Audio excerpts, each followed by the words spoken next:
Hi friends, नमस्ते। आप लोग कैसे हैं? आई होप कि आप लोग काफी अच्छे होंगे, मस्त होंगे और आप लोगों की प्रिपेयरिंग काफी अच्छी तरह से चल रही होंगी।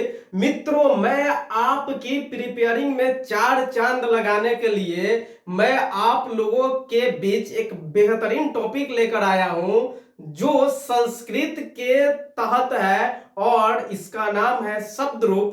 यानी आज हम शब्द रूप के बारे में जानेंगे। मित्रों, ये जो शब्द रूप है इससे हमेशा प्रश्न पूछे जाते हैं, इसमें कोई डाउट नहीं है। और आप लोगों को चाहिए कि इस वीडियो को अच्छी तरह से देखें और इससे संबंधित जो भी प्रश्न आते हैं उसको आप 100% कर पाएंगे। और मैं आप लोगों के बीच कुछ प्रश्न भी लेकर आऊंगा इस क्लास के अंतर्गत जो आप लोगों को काफी मदद करने वाले साबित होंगे। तो मित्रों, चलिए हम शुरू करते हैं आज का लाजवाब टॉपिक। देखिए क्या है शब्द रूप, और शब्द रूप के अंतर्गत आज हम साधु शब्द रूप के बारे में पढ़ेंगे। और साधु जो है ये साधु पुल्लिंग शब्द है। साधु क्या है? पुल्लिंग शब्द है। और आज हम इसी साधु के शब्द रूप के बारे में जानेंगे कि साधु का शब्द रूप क्या है। साथियों, इससे एग्जाम में हमेशा प्रश्न पूछे जाते हैं जो मैं इस वीडियो में चर्चा करूंगा। तो चलिए देखते हैं साधु का शब्द रूप क्या है। सबसे पहले हम देखते हैं विभक्ति: प्रथमा, द्वितीया, तृतीया, चतुर्थी, पंचमी, षष्ठी, सप्तमी, संबोधन। ओके, फिर ये क्या है? एक वचन, द्विवचन, बहुवचन। एक वचन का अर्थ होता है एक, द्विवचन का अर्थ होता है दो, और बहुवचन का अर्थ होता है तीन या तीन से अधिक। तीन या तीन से अधिक किसका? यानी बहुवचन का। बहु का अर्थ होता है बहुत, यानी तीन या तीन से अधिक अगर संख्या आ जाए या कोई भी वस्तु आ जाए तो उसको हम बहुवचन के अंतर्गत रखते हैं। तो चलिए देखते हैं साधु का शब्द रूप। देखिए साधु शब्द का प्रथमा का एक वचन होता है साधु, और साधु शब्द का प्रथमा का द्विवचन होता है साधु, और साधु शब्द का प्रथमा का बहुवचन होता है साधवः। यानी कि साधु शब्द का प्रथमा का क्या होगा? साधु, साधु, साधवः। ओके, अब देखिए साधु शब्द के द्वितीय का एक वचन होता है साधुम, साधु शब्द के द्वितीय का द्विवचन होता है साधु। देखिए इस साइन का, इस चिन्ह का अर्थ क्या है? ऊपर वाले शब्द।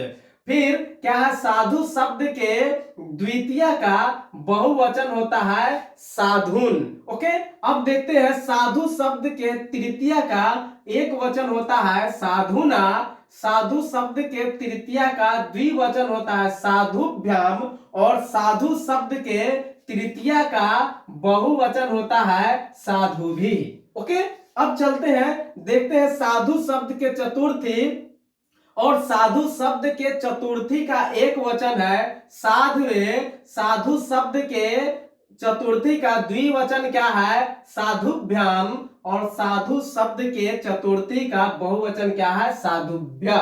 ओके, अब देखिए साधु शब्द का पंचमी का एक वचन है साधो, साधु शब्द के पंचमी का द्विवचन है साधुभ्याम, और साधु शब्द के पंचमी का बहुवचन है साधुभ्य। अब देखिए साधु शब्द के षष्ठी या षष्ठी का एक वचन साधो, और साधु शब्द के षष्ठी का द्विवचन साधुओ, और साधु शब्द के षष्ठी का बहुवचन साधु नाम। फिर देखिए साधु शब्द के सप्तमी का एक वचन साधो, साधु शब्द के सप्तमी का द्विवचन साधुओ, और साधु शब्द के सप्तमी का बहुवचन साधुषु। ओके, अब चलिए साधु शब्द के संबोधन का एक वचन हे साधो, फिर साधु शब्द के संबोधन का द्विवचन हे साधु, साधु शब्द का संबोधन का बहुवचन हे साधुवा। तो अभी हम क्या देख रहे थे? साधु शब्द के शब्द रूप। अब जरा हम देखते हैं, देखिए इसको काफी अच्छी तरह से आप लोग कर ले, इससे आपको प्रश्न देखने को मिलेंगे। और अगर आप ये कर लिए तो समझिए कि इससे बहुत से शब्दों का शब्द रूप बनता है, तो उस वह जो है ऑटोमेटिक आपको आ जाएगा। तो चलिए देखते हैं अब इसको हम कैसे पढ़ सकते हैं। साधु शब्द का शब्द रूप पढ़ना है। ओके, तो देखिए साधु साधु साधवः, साधुम साधु साधुनः, साधुना साधुभ्याम साधुभिः, साधवे साधुभ्याम साधुभ्यः, साधो साधुभ्याम साधुभ्यः, साधोः साधवोः साधूनां, साधो साधवोः साधुषु, हे साधो हे साधु हे साधवः। ये साधु का शब्द रूप है। अब मित्रों इससे कुछ प्रश्न पूछे जाते हैं जो आप लोगों के स्क्रीन पे है, तो चलिए चर्चा करते हैं इससे संबंधित कुछ प्रश्नों को। और ये जो आपके बोर्ड एग्जाम है इसमें ये जो शब्द रूप है इससे कैसे प्रश्न पूछे जा सकते हैं, तो चलिए देखते हैं। प्रश्न नंबर 1 क्या है, लताया में कौन विभक्ति है। देखिए यहां क्या लिखा हुआ है, 2018 ए। 2018 ए का अर्थ क्या हुआ कि ये जो प्रश्न है ये 2018 के एनुअल एग्जाम में यानी बोर्ड एग्जाम में इस प्रश्न को पूछा गया है। तो ये जो प्रश्न है ये आपके लिए और इंपॉर्टेंट हो जाता है, तो इसे आप लोग ध्यान से देखें और इससे संबंधित जो भी आपको प्रश्न मिलते हैं उसे भी आप करने का प्रयास करें। तो देखिए क्या है, लताया में कौन विभक्ति है, ये 2018 में पूछा गया है। देखते हैं तृतीया, चतुर्थी, पंचमी, सप्तमी। तो देखिए लताया जो है इसमें ये चौथी विभक्ति है। कौन सी विभक्ति है, चौथी विभक्ति है। और इसको क्लियर करने के लिए आपको काफी अच्छी तरह से पढ़ाने के लिए हम जब शब्द रूप बताएंगे लता का तो क्लियर हो जाएगा कि हाँ वास्तव में लताया चतुर्थी विभक्ति ही है। ओके, फिर देखिए पिता किस शब्द का रूप है, ये भी देखिए 2018 यानी 18 ए, और 18 ए कहने का अर्थ है 2018 के एनुअल एग्जाम में यह प्रश्न पूछा जा चुका है कि पिता किस शब्द का रूप है, यानी कि पिता किस शब्द का रूप है, ये 2018 में पूछा जा चुका है। तो चलिए देखते हैं पित, पितृ, पितुः, पितरी। तो देखिए पिता किस शब्द का शब्द रूप है, तो देखते हैं ऑप्शन। देखिए ये जो पिता शब्द है ये पीत का ये शब्द नहीं है, फिर ये पिता शब्द पितु का भी नहीं है और पिता शब्द पितरी का भी नहीं है, यानी पिता शब्द जो है ये किसका है, पितरी का। किसका है, पिता शब्द, यानी पिता किस शब्द का रूप है, तो पिता पितरी शब्द का रूप है। अब चलते हैं प्रश्न नंबर 3 की तरफ। साधु शब्द के सप्तमी का एक वचन का रूप कौन है, यानी कहने का अर्थ है साधु शब्द के सप्तमी एक वचन का रूप कौन है। तो देखिए आज हमने आपको क्या बताया, साधु, और साधु का क्या पूछा जा रहा है, सप्तमी का एक वचन। तो देखिए ये साधु है और साधु का कहा है, ये सप्तमी है और सप्तमी का ये क्या है, एक वचन। तो एक वचन क्या है, साधव। क्या है, साधु का सप्तमी का एक वचन क्या है, ये साधव। तो देखिए इसमें होगा क्या, साधो। देखिए यहां क्या है, ये विसर्ग है, साधो, साधो, साधव, साधुसु। ओके, तो ये क्या है, आप क्या देखिए कि साधु का सप्तमी का एक वचन क्या है, साधव। जो आपका आंसर क्या हो जाएगा, ये साधव हो जाएगा। ऑप्शन नंबर ग आपका आंसर हो जाएगा, यानी साधु शब्द के सप्तमी एक वचन का रूप कौन है, तो साधु शब्द के सप्तमी एक वचन का रूप साधव है, जो आपके स्क्रीन पे यहां दिख रहा है। ओके, अब चलिए चलते हैं प्रश्न नंबर 4 की तरफ। क्या है, नदी शब्द के तृतीया एक वचन का रूप कौन है? क्या बताना है? नदी शब्द के तृतीय का एक वचन या नदी शब्द के तृतीय एक वचन का रूप कौन है?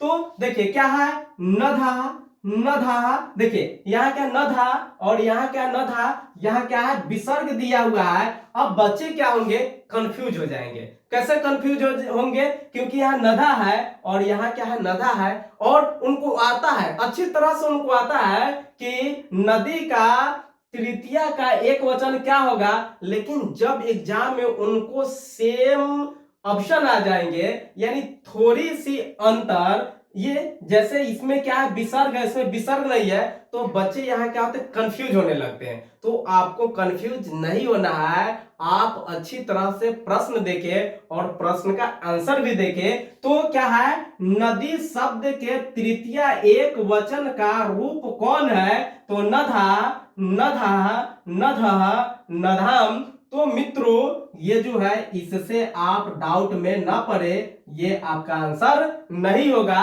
नधा ही होगा।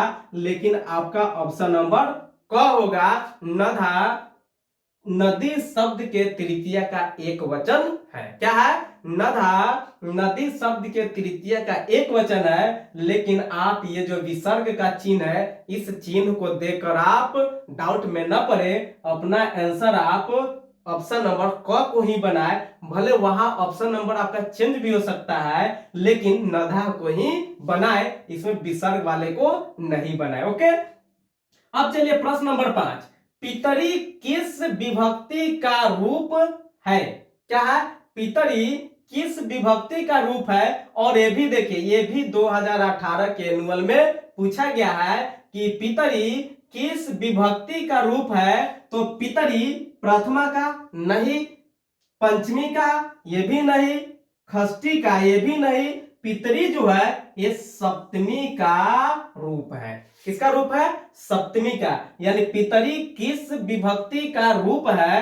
तो पितरी सप्तमी विभक्ति का रूप है। मित्रों ये काफी बेहतरीन प्रश्न है और इस प्रश्न को आपको देखना ही पड़ेगा और इसको काफी अच्छी तरह से करना पड़ेगा, तब आप अपने स्कोर को और बढ़ा सकते हैं। यानी जो आपके कुछ नंबर कम आने वाले हैं उसको आप बढ़ा सकते हैं, ये आपको काफी मदद करने वाले हैं। तो इस क्लास को आप लोग इग्नोर ना करें और अच्छी तरह से देखें। एक बार में अगर समझ नहीं आता है तो 2 बार 3 बार देखें। मित्रों ये देखने से आपके इससे रिलेटेड बहुत से प्रश्न का हल आप कर सकते हैं। अब देखिए, अब आप लोगों के बीच एक प्रश्न है जिसका आंसर देना है, गोसु किस शब्द का रूप है? क्या? गोसु किस शब्द का रूप है? और आपके बीच ऑप्शन है गौ, गो, गौ, फिर देखिए क्या है, गौ, गो, गोह और धेनु। क्या?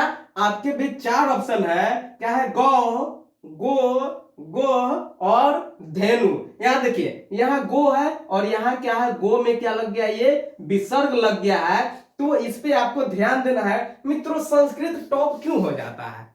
संस्कृत टॉप होने का कारण क्या है कि एक ही शब्द रहते हैं लेकिन उसमें विसर्ग लग जाते हैं, हलंत लग जाते हैं, तो उसका अर्थ क्या हो जाता है, चेंज हो जाता है। इसके कारण बच्चे क्या होते हैं, डाउट में पड़ते हैं और बच्चे को संस्कृत काफी भास्ट लगता है। लेकिन नहीं, ऐसी कोई बात नहीं है, बस थोड़ी सी ध्यान देने की बात है। आप थोड़ी सी ध्यान दे देंगे तो संस्कृत में अच्छा स्कोर कर सकते हैं, ये मेरा वादा है। तो मित्रों बस आपको इस प्रश्न का आंसर देना है और इस वीडियो को अगर आप लोगों को अच्छा लगे तो शेयर कीजिए और अगर मेरे चैनल पे आप नए हैं तो प्लीज सब्सक्राइब कीजिए। मिलते हैं अगले वीडियो में इससे बेहतरीन क्लासों के साथ।